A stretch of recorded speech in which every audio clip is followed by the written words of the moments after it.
What's up, you guys? I'm here with a new video today. I'm here to bring you guys a new deck profile, and we are going to do Winwich Draco. No invoked, no, too many engines mashed together. You guys requested this because one of the #1 comments I got on the Winwich Invoked spellbook, million engines in one deck was, what's the point of the deck if you can't make Crystal Wing and Makaba at the same time, etc., etc.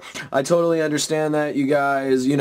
I tried to explain in the comments that you have the option for both. You guys still wanted a more pure build, so I'm bringing that to you guys. So I hope you guys will enjoy it. Be sure to smash that like button to show support for the channel, and if you enjoyed the deck profile, we're just going to get into it. Like I said, it is pure Winwich Draco, so you're going to see a lot of changes compared to the Invoked build. So let's just start with the Draco monsters. I went with a full set of Masterpiece. This card is still at 3. This card is still insane. It still towers. I don't know how this card is still legal, to be honest. I play 3 because I do play Pot of Desires in this deck. I just want to be able to see it. I want to be able to actually get this card off because Crystal Wing plus Masterpiece is broken. It's ridiculous. So I'm playing 3 copies of it. You can cut it to 2 if you want, but I wanted a couple more Dracos in the deck.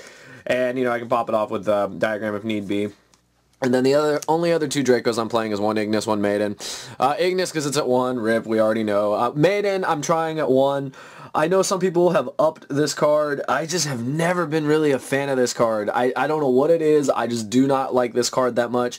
I feel like, yeah, it's good to have a single tribute guy like Ignis since we don't have Dynamite 9 anymore, but at the same time, its effect is just not that great. Like searching my monsters, I can search my Masterpiece at any time with Diagram, same thing. I mean, I think it needs more testing to see if like more than one is correct, but right now, I like the small Draco engine of just 5 monsters. Obviously, we had Dynamite 9 to be playing that, but this card is not the best. It's not the worst, but it's just in there because, it is a single tribute, and at least, it can work with Masterpiece or with anything just to, get my combos off if I have the trap and Masterpiece. So it is good for that, being able to disrupt your opponent and actually summon Masterpiece on their turn. So that's for the Draco part of the deck. For the Winwich part, you guys should already know we play the 3 Ice Bell, the 2 Glass Bell, and the 1 Snow Bell.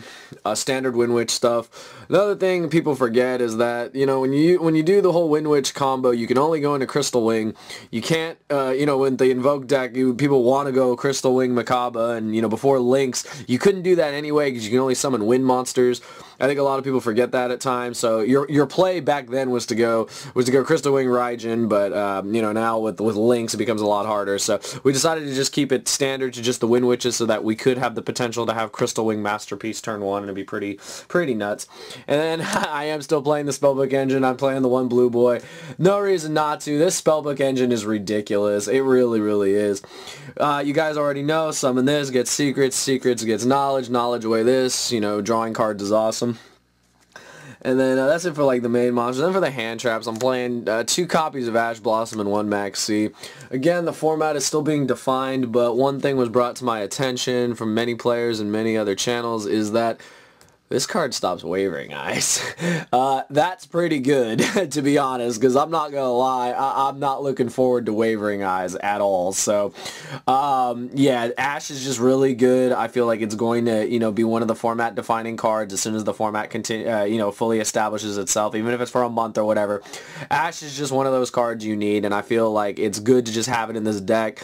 I do play some Synchros in here, so you can use it. You can do some kind of nifty plays with it if, you're not using it for its effect, but let's face it, hitting a Desires is game, hitting a Wavering Eyes can stun anything, and how many cards does this card stop? Damn near 1,700, so for right now, this is the ratio. I can easily see this becoming a 3 of, though, and Maxx C is Maxx C. It's interesting because I've heard some people say they think Maxx C is not going to be as good this format because not a lot of decks are going to special summon, but, time will tell. That's it for the monsters. I kept it very simple, very clean, just Dracos, Winwich, the 1 Blue Boy, and the hand traps. It all flows together. Onto the spells. 3 Diagram because it's still at 3, and 3 Terraforming because it's still at 3. I don't need to explain those. I still don't know how that happened. For the 2 Draco spells, 3 Heritage, and I did go to 2 Phoenix. Watching a lot of other deck profiles, I noticed that you want these because you want to be able to attribute your monsters. The problem is if you don't have enough of them, you're not really going to get your plays off, and you always are trying to make Masterpiece monster spell immune, so I play them for that. Also, if the recyclability comes up, I don't need to explain this card is like Pot of Greed all the time, so Those are pretty self-explanatory. I didn't max out on Phoenix because I just really don't ever think we're going to need 3 Phoenix in this deck. And, I mean, if they get banished off Desires, they get banished off Desires. I'm not going to up it just due to that. And then Spellbook Engine, 2 Secrets, 2 Knowledge. You guys already know, standard. This is just insane. Like, I love this. I honestly love this engine in any deck that plays Spellcasters. Like, this card is so ridiculous. It really is. Blue Boy, Secrets, Knowledge, Draw. My God. Like, Yu-Gi-Oh! Like, seriously. And then 2 copies of Pot of Desires, not 3. 2 is fine in this deck. You know, it's a +1. I don't need to explain. It's a +1. And then for some one-ofs, power one-ofs, Soul Charge. Soul Charge is nuts. You know, you Soul Charge back, Crystal Wing, you know, comes back to the regular monster zone. We're not playing Links in the deck, but I mean, Soul Charge is Soul Charge. Let's face it, Soul Charge is nuts. The one Raigeki board wipe and the one Dark Hole board wipe. They're just good going second. You guys already know, against pretty much anything, so just solid. That's it for the spells. For the traps, I play 3 Strike and a Warning. You guys already know I'm a huge advocate of the Solemns this format for sure. I just feel like they're going to be really, really important, especially against, like, I mean, Pendulum Summoning is not going to be as crazy, but let's face it, being able to hit them with anything is great, and just any kind of normal summon off Warning can pretty much end the turn, so I just feel these cards are going to just be really important in this format. And then for the True Draco spells, I'm playing 1 Return and 2 Apocalypse. So I decided to put Apocalypse back in there. Same reason as why I put Phoenix. You want to have the spells and traps to draw to get your tribute summons off. Also, what I do like about Apocalypse and Return, you guys already know I love Return. We can only play 1. One thing I really do like is the escalation effect. I feel that the disruption on your opponent's turn of summoning Masterpiece is just insane, and then being able to pop a card with Masterpiece's effect is insane. This will pop a monster if you tribute it. It is just ridiculous. So that's why I upped it to this ratio, to the 2 and the 1.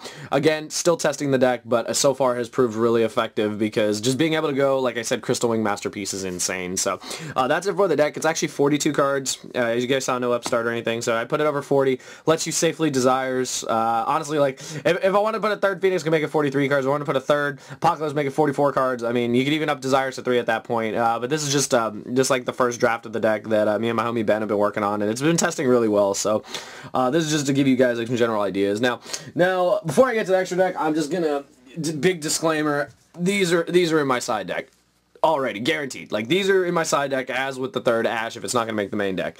Reason why I'm telling you guys this is because my extra deck is going to be, you guys going to be like, what the hell is going on? Yeah, it's basically all Cherry's targets off of the basic stuff. Also, because Spiral Double Helix will be coming out, and let's face it, you need this card, so no explanation as to why you need that. Double Helix is insane. So for the extra deck, the cards you actually do summon, you have the one Big Daddy Crystal Wing, Stardust. Stardust is still solid. I still don't have a Fast Dragon, but I'm playing this. If you get a Fast Dragon, play Fast Dragon. I just haven't bought the book or found anyone that's like not overvaluing that card. Like, people are like valuing it like double its value, which is ridiculous. The one Winter Bell, you guys already know for the Crystal Wing combo. And one Black Rose, because it can come up, and it's pretty cool when it does, because you can just nerf the whole board, and if no one's playing my body, I mean, they just, they lose everything, so I just like that option. So that's it for the ones like you actually do summon. I mean, you can make, I also put a Tornado and a Dweller in here, because I feel like for the rank 4s, these are the best ones that you could possibly make, because Tornado Dragon is just solid overall, being able to use its effect during either player's turn, and then Abyss Dweller, you guys already know, anything with a graveyard. The rest are cherry targets. So we got the one Buster Dragon because we don't want ABC to play Yu-Gi-Oh! We got the one Makaba because we don't want Invoked anything to play Yu-Gi-Oh! We got the one Seraph Knight because we don't want anything with Brilliant Fusion to play Yu-Gi-Oh! I'm sorry, DZ. I know we both love Brilliant Fusion, but you play Brilliant Fusion, I'm hopefully cherrying the Seraph Knight. The one Froggy because we're not going to let Paleo, even with Miss Starboy, play Yu-Gi-Oh! And then, yeah, those are like the main... Oh, I know, I have some other cool cherry targets. And yes, I put Logia and Dolka in here.